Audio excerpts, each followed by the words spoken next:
Coming in at number 10, we have Steve Rogers, aka Captain America. One of America's very first superheroes in the Marvel Universe during the Second World War, Steve Rogers is notorious for dodging certain death after surviving his plane crashing into the frozen Atlantic Ocean through suspended animation. Even since becoming a modern hero, however, Cap still can't seem to stay dead, with the occasion where he seemed to be assassinated by Crossbones actually resulting in his consciousness traveling through time. An inconvenient misadventure, but certainly less permanent than death.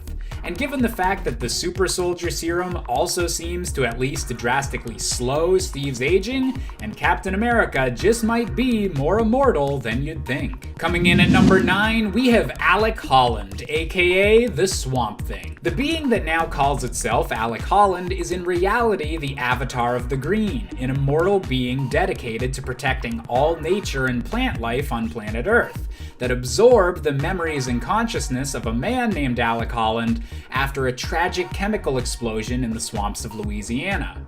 As long as there exists some form of plant life on Earth, the Swamp Thing can regrow his body from this plant and transfer his consciousness, essentially ensuring that there'll always be an Avatar of the Green protecting Earth, and that the memory of Alec Holland will truly never ever die. Coming in at number 8, we have Jean Grey, aka the Dark Phoenix. An X-Men storyline and character turn so iconic that they've tried turning it into a movie on 2 separate occasions, Jean Grey has long been one of the ideal hosts of the Phoenix Force, a fiery power that's one of the oldest in the Marvel Universe.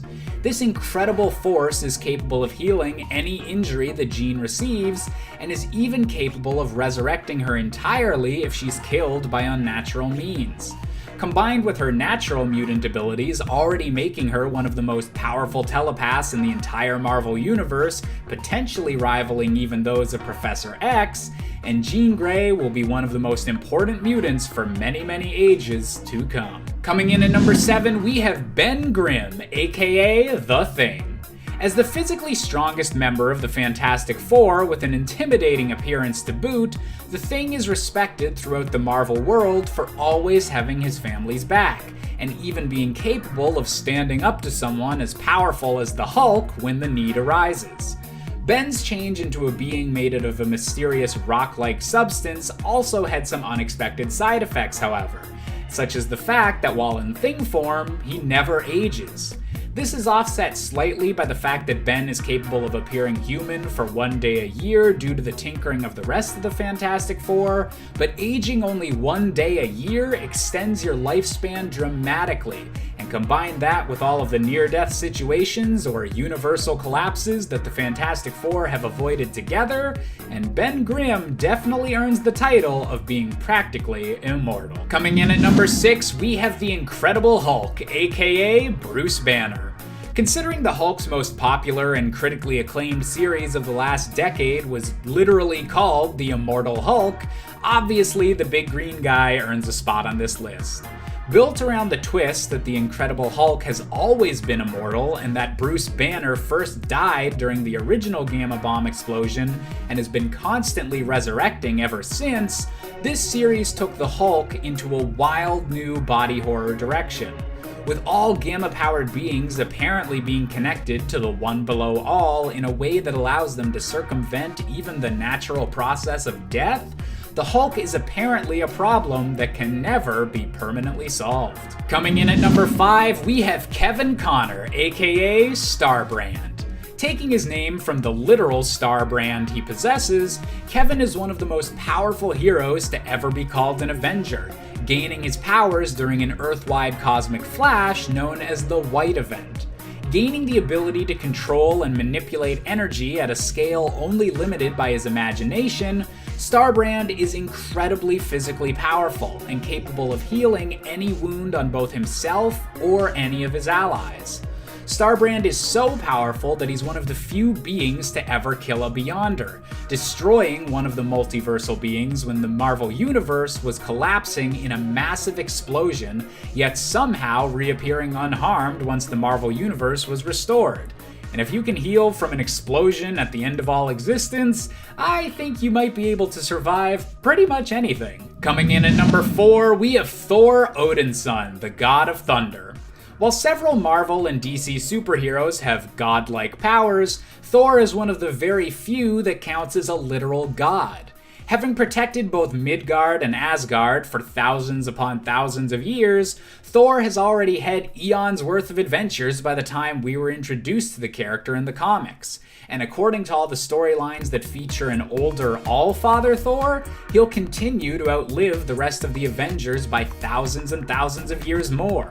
With even the Norse apocalypse of Ragnarok focusing on the concept of renewal and rebirth, Thor is a heroic god that will likely never truly see a permanent end. Coming in at number 3, we have the notoriously durable Wolverine. When Wolverine was first introduced in the comics, his healing ability was just a quirk that made him a more intimidating warrior. Any cuts or bruises would just quickly become a non-issue to him. But as time went on and Wolverine became a more popular character, his healing abilities as a mutant became one of his most defining features, even more so than his iconic claws. Wolverine's healing abilities, combined with his indestructible adamantium skeleton, have been shown to be so great over the years that he's even been able to withstand the full force of a nuclear bomb, and getting his entire body ripped in half by the Ultimate Hulk. Even in the few instances where someone has been able to officially kill Wolverine, he's somehow found his way back to the land of the living through time travel or magical means, ensuring that Wolverine will live on to fight another day. Coming in at number 2, we have the one and only Superman. Perhaps the most iconic superhero of all time, Superman is also where giant death of a hero events hit their peak, with the huge 90s cultural moment of the death of Superman. After a grueling multi-issue battle through the streets of Metropolis that saw Superman giving up his life to defeat the unstoppable killer Doomsday, it appeared that the Man of Steel was dead for good. However, after a long storyline that saw multiple imposter Supermen show up, Superman was shown to have not truly died, but merely been placed in Kryptonian stasis until he was able to be healed enough to resume being a superhero. Even after the beating of a lifetime from a complete monster, Superman remained unstoppable and has remained unkillable to this day. And finally, coming in at our top spot, we have the Venom symbiote. In a potential alternate future seen in the one-off story called Venom: The End, it was revealed that the most famous symbiote in the Marvel Universe has a longer shelf life than you'd expect. Keeping his host Eddie Brock alive for hundreds of years past a normal human lifespan, this story explores the symbiote finally letting go of its oldest friend and becoming the sole organic being left in a universe slowly dying to an artificial intelligence plague known as the God Mind. The symbiote wound up being the very last living thing before the universe was reset, showing that the most immortal creature in the Marvel Universe might just be a pile of black goo. No offense, Venom. In its 10th Moon Knight, Mark Spectre is better known as the Vigilante Moon Knight. Once a mercenary, Mark Spectre was left for dead in the desert, where he was revived by the moon god Khonshu. Appointed Khonshu's first and high priest, Moon Knight enacts justice to protect those who travel at night. Spectre also suffers from dissociative identity disorder, which has paved the way for his use of other identities, including millionaire Stephen Grant, and cab driver Jake Lockley. Since the early days, Mark has mostly worked alone, but he's also been a member of a few superhero teams, including the Avengers and Heroes for Hire. Recently, Mark discovered that he had a daughter named Beatrice with his longtime lover Marlene Arlone. But when Khonshu sensed Mephisto's plans for world domination, Mark left her to fight by his god's side and prevent that from coming true. When Khonshu succumbed to madness, however, Mark had to turn against him and help the Avengers defeat him. However, whenever Moon Knight would end up dying, Khonshu would just bring him back to life. So yeah, in essence, he's immortal. In at 9, Elongated Man. As his name suggests, the elongated man can stretch his limbs and body to superhuman lengths and sizes. There seems to be no limit to how far or wide he can stretch, but it's more difficult to control this ability the further he's actually stretched out. However, this also allows him to absorb bullets and then even just shoot them back by tightening his skin. He can also contort his body into various positions and sizes impossible for ordinary humans, such as being entirely flat so that he can slip onto under a door, or using his fingers to pick conventional locks. He can also use it for a disguise by changing the shape of his face, although this is painful and difficult for him. But being able to stretch and move your body at will could also potentially allow you to stretch your life for longer than it should be. I mean, like, if his heart is giving out, theoretically, Ralph can just like force his heart to keep pumping by literally doing it himself, right? He can like shrink his heart and make it pump, right? So like it is partially possible, or at least there is a slight chance that he could be immortal, which is after all what this list is all about. It might be immortal, right? In at 8, Ghost Rider. Jonathan Johnny Blaze, aka Ghost Rider, is an American motorcycle stunt performer and entertainer turned spirit of vengeance. He was the son of famed stuntman Barton Blaze, who tragically died during a stunt. He became bound to Zarthos and the spirit of vengeance after making a deal with the demon Mephisto to spare the life of his surrogate father, Crash Simpson. Now, with the power to control hellfire and to inflict pain on those deemed evil with his penance stare, Blaze seeks vengeance, riding his hell cycle as the Ghost Rider. But like, being the spirit of vengeance, being in debt to Mephisto kinda makes you pretty immortal in my book. Like, in human form, Johnny has no possession of any superhuman powers or supernatural capabilities, but as Ghost Rider, he's the supernatural combination between experienced motorcyclist and Zarthos. As the Ghost Rider, Johnny Blaze possesses a variety of supernatural powers at his disposal. However, any weapon crafted from heaven or like blessed can mutilate the Ghost Rider, which is the only way to decapitate and kill a spirit of vengeance. So without that, he's immortal.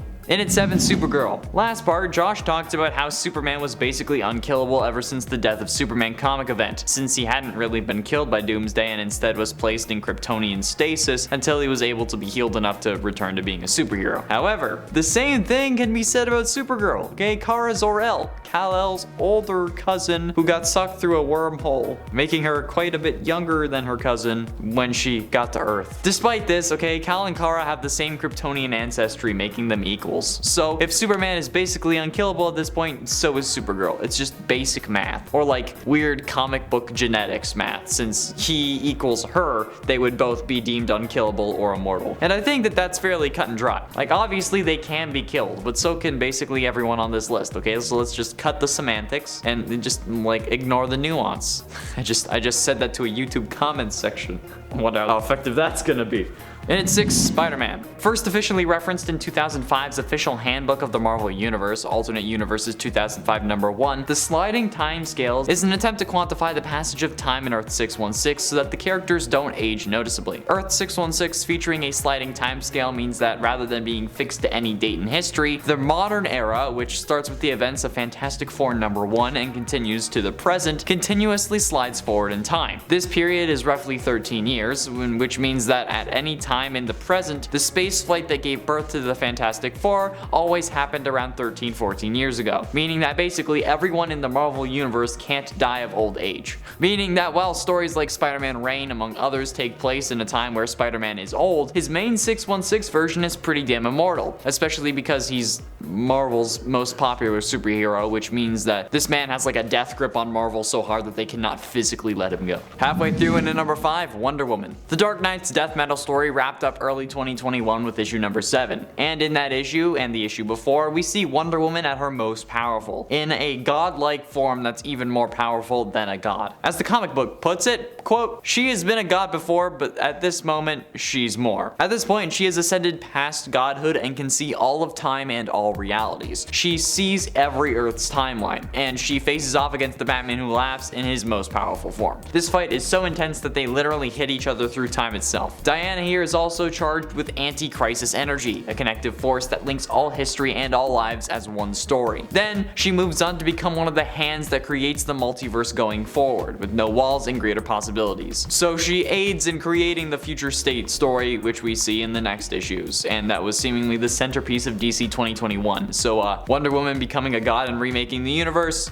sounds pretty immortal if you ask me. And at 4, Mr. Fantastic. In addition to the whole sliding timescale thing, which actually starts with him, making him immortal as well, Reed Richards' abilities also make him quite powerful. Mr. Fantastic possesses the ability to convert the mass of his entire body into a highly malleable state at will, which is what allows him to stretch. However, this also gives him the ability to absorb bullets and make himself more dense, basically all the reasons why Elongated Man would be immortal like I explained earlier. But the reason Reed has a leg up on Ralph is because of his son. on. Franklin Richards is one of, if not the most powerful being in the entire Marvel universe, even as an infant boy. This guy came to the present from the future and made Galactus his herald. Yeah, this dude made Galactus his and Mr. Fantastic's kid being somehow the most overpowered thing in the universe, there's no way that he would let his father die. If he wanted to, he could just like blink and his father would be resurrected. That's some Omega level. Like, he is like a Zeta level mutant, okay? It's insane. There's no way that this guy is dying. There's no way his dad is dying. I'll save Franklin Richards though for another list because I'm gonna need more numbers if there is one. Getting close to the end, in at number 3, Batman. Batman is possibly immortal for the same reason that Spider-Man is, in a way. Well, at least like the whole popularity thing. Probably even more so because there is no way that they would kill off Batman in the main continuity. They may have other timelines or Earths where Batman dies, but never in the main continuity will they pull a move this big, okay? His plot armor is what makes him immortal. It doesn't matter if Batman has been a thing for over 80 years, he will always be young and immortal, at least in our world. And even if Bruce does die, someone takes over the Batman mantle, and people commonly see the one who takes over as the proper Batman, since the public doesn't know that Bruce being dead means that Batman is dead, but you know, whatever.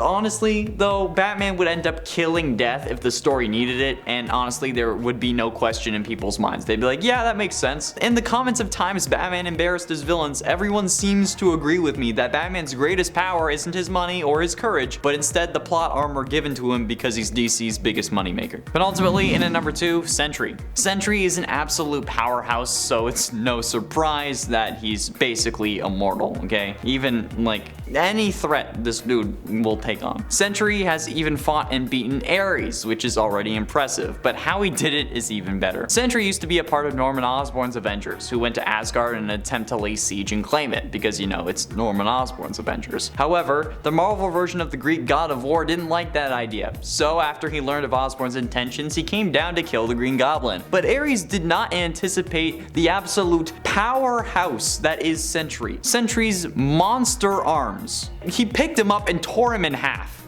Okay? Like, how the absolute living hell did this man tear a Greek god in half? He absolutely obliterated the god of war without breaking a sweat. And if that doesn't show you the sheer power of Sentry and how overpowered Marvel thinks that Superman is, then nothing will actually show you at this point. You're a lost cause. But yeah, I feel like that makes him immortal. And finally, in at number 1, The Flash. Technically speaking, the comic version of Barry Allen survived Crisis on Infinite Earths, despite everyone believing him to be dead, since he returned to the Speed Force after turning into the lightning bolt that gave him his powers to begin with. That's also an interesting story. But after transforming into pure lightning, traveling through time and space, and striking himself, Barry was sent back into the Speed Force, and later escapes and comes back into our world in the Flash Rebirth storyline. So technically, he survived the comic version of Crisis because he didn't die.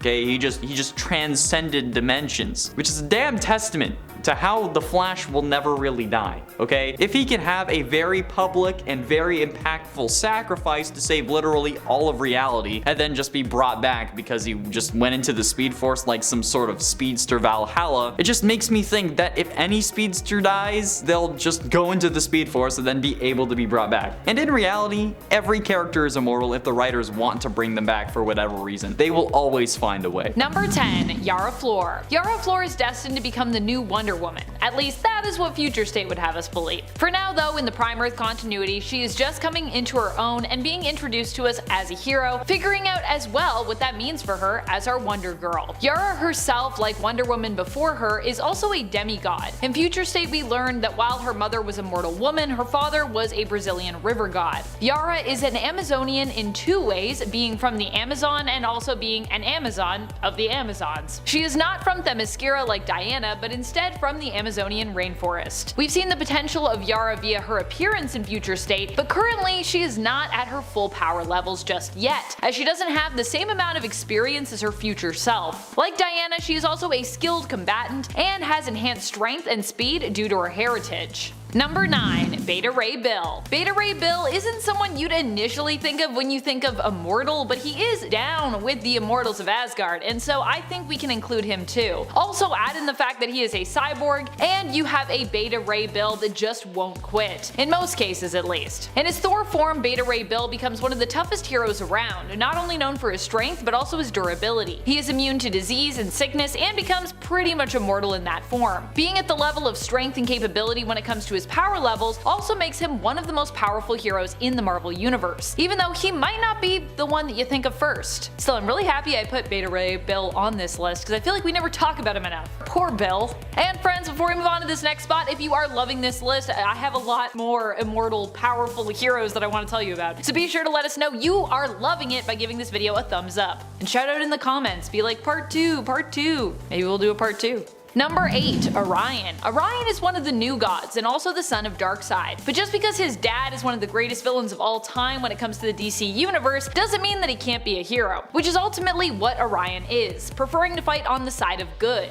Although this doesn't mean that he never has conflicts with other superheroes in the DC universe, because that does happen from time to time, with Orion arguing that his approach to heroism in certain cases is superior. Orion is an amazingly skilled fighter and leader who is known for his super strength, durability, and stamina. He also is immortal like his father, and because Darkseid has also been established as a constant in the DC universe, therefore invulnerable from ever being permanently defeated, we can discern that Orion likely has a similar thing going on, being descended from Darkseid as he is. Number 7. Icarus. I would be remiss if I didn't at least mention one Eternal on this list. Eternals are known for their immortality. I mean, it's kinda in the name. Eternal. We call them eternal because they are. They have lived on Earth for 1 million years at this point or more, Icarus included. They are beings who were created by the Celestials, but whose purpose remained a great mystery in the comics for a long time. Initially though, it seemed that the Celestials had created them to kind of be Earth's heroes, but also because they kind of enjoyed messing with species on other worlds, which was exactly what they were doing with humanity when they created both the Eternals and their initial sworn enemies, the Deviants. Icarus, like himself, is often thought of as being the Superman equivalent of the group. Icarus is well known for his durability, strength, flight, and energy manipulation and energy beams, including heat vision as a form of. Icarus is strong enough to take on Thanos one-on-one and also possesses the ability to heal himself. Like other Eternals, he also has the capability to teleport, though he actually prefers not to do that, and he possesses low-level psionic abilities that allow him to communicate telepathically, as well as more advanced telekinetic abilities. Number 6. Supergirl. Like her cousin Kal-El, Supergirl is often perceived as being basically immortal. In Future State, we saw an alternate future where Kara left Earth and lived well into the future. At the end of her Future State limited series, Kara Zor-El Superwoman, Supergirl did inevitably die, but we don't really know what from. It could have eventually been that she succumbed to old age after living well into the future and beyond, or it could be that she died protecting the Eternal Garden and community there that she created and had fostered. I would err on the side of the latter just because of how immortal Kara already seemed in that series. And that's not the only alternate reality where we've seen Kryptonians living well into the future, virtually untouched by age. There have been countless other realities, including that of DC 1 million, where we've seen heroes like Superman live well beyond normal years, becoming basically a sun-powered god. So if this is true for Clark based on his physiology, it must also be a possibility for Kara as well. Number 5. Wonder Woman. Wonder Woman is still a woman that can be killed, but she has also been known as a demigod in the comics before, with one origin for her making her the daughter of Hippolyta, the Queen of Amazons, and Zeus, a god of Olympus. Really, the god of Olympus. More recently, during the events of Dark Knight's death metal, Diana was also raised up to become an omnipotent god amidst the stars, transcended into an otherworldly being and leaving our earthly plane behind, at least for a while. Diana would get a glimpse into a potential future, giving us the Future State line, world, and event. Wonder Woman is known for being one of the fiercest and strongest fighters amongst the Amazons and in the world of DC besides. Number 4. Cersei. Probably one of the most powerful Eternals around, and definitely one of the few with the greatest staying power in the comics, is Cersei. So she's not only immortal as an Eternal, but also immortal in terms of her appearance in the comics. Cersei is introduced to us as one of the members of the Eternals who most loves humanity in the MCU film Eternals, and the same can be said for her in the comics. There she is also known as one of the most sociable Eternals, who also appreciates a really good party. In fact, when she was tricked into believing she was human, human, this was kind of what her whole world centered around. She became like all about parties. When it comes to her power levels, Cersei is often seen as specializing in the power of transmutation. In the comics, this has never been restricted to non-organic matter either, and also gives Cersei the power to heal. As an Eternal, she not only possesses this power, but also has complete control over every molecule of her being, making her quite durable and quite hard to kill. Even when Eternals are killed as well, they're resurrected, meaning they can never really die. Not only that, but Cersei can fly, teleport, and has super strength, and is telepathic and telekinetic. She's really got a lot of powers. Like most Eternals. That is something that I feel like we didn't really see in the movie, but in the comics, they're all pretty OP. Number 3. Hulk. Hulk is definitely one of the most powerful heroes around in Marvel Comics. Often he is well known for his massive amount of strength and ability to smash or destroy just about anything he sets his mind to wrecking. Lately, however, we saw a deep dive into the character of the Hulk and Bruce Banner, who are also often described as being two separate beings kind of sharing one existence. In Immortal Hulk, we also learn not only that Hulk is extremely complex, but also that he's, well, you may have guessed it, immortal. Granted, this very revelation was something pulled from his original origin, where it was initially explained that at night the Hulk would basically take over, and because of this, whenever night fell, if Bruce Banner had been killed, then Hulk would be resurrected, bringing Bruce back with him. If you are a Hulk fan and you haven't yet read Immortal Hulk, by the way, it's definitely a must read, so go do that. And you'll see what I'm talking about with all this immortal stuff.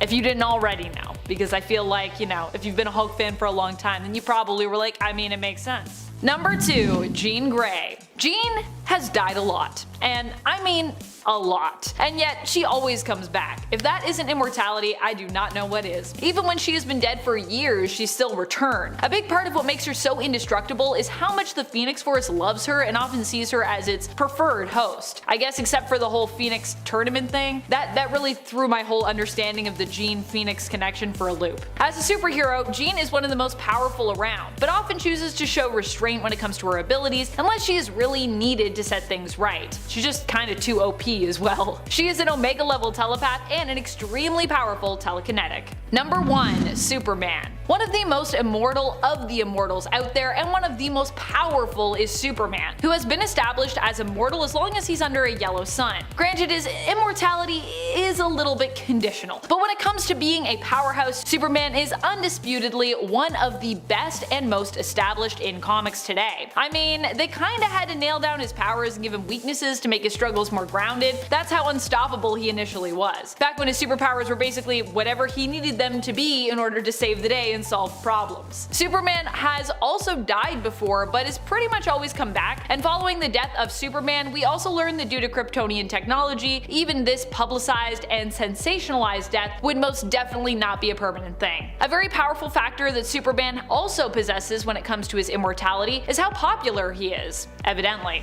So it'd be really hard to kill Superman because we'd all be like, no! No one would accept it. We'd all be like just tearing our hair out and beating our chest, be like, unacceptable.